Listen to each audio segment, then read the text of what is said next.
नमस्ते दोस्तों। कैसन बा? ई सप्ताह तो पूरा मनोरंजन से एकदम भरा हुआ था। ट्रम्प बाबा तो पूरा हिला के रख दिए हैं। ऊ 7 गो देश से आने वाले लोगों को अमेरिका में आने से मना कर दिए हैं। और उनके चक्कर में अपने यहाँ की आईटी इंजीनियर सब भी पूरा घबरा गए हैं। अरे वो H1B वीज़ा को लेकर के ये सब चीज़ चल ये रहा था कि अगले दिन भोरे भोरे अपने जेटली चचा बजट वाला भाषण पढ़ रहे थे। हम लोग पूरा एकदम ध्यान लगा करके भाषण सुन रहे थे और सब आदमी अपने अपने तरफ से अर्थशास्त्री वाला दिमाग लगा रहे थे और फायदा और नुकसान का विश्लेषण किए जा रहे थे। ये सब चीज़ हम लोग करिए रहे थे कि शाम में फेरो एगो T20 का मैच आ गया। ऊ मैच तो ऐसा रोमांचक हुआ कि हमको पता नहीं चला कि मैच कब ख़त्म हो गया।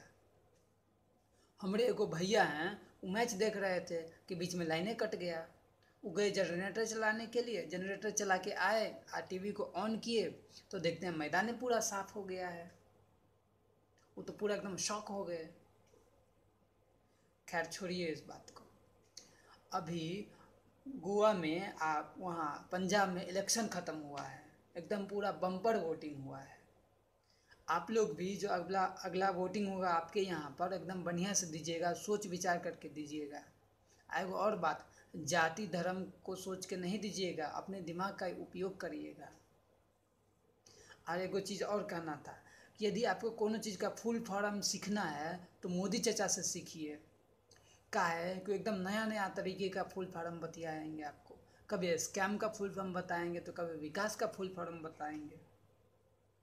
उन्हें पाकिस्तान में हफीज़बा को हाउस अरेस्ट कर दिया गया है और वो कहता है कि ये सब मोदी चचा ट्रम्प बाबा के चक्कर में हुआ है। अरे भैया, केकरो चक्कर में हो ये तो होना ही चाहिए ना। और उन्हें तमिलनाडु में एक और नया नाटक हो गया है। सीएम बदल गए हैं। अपना शशि जी अपना कला को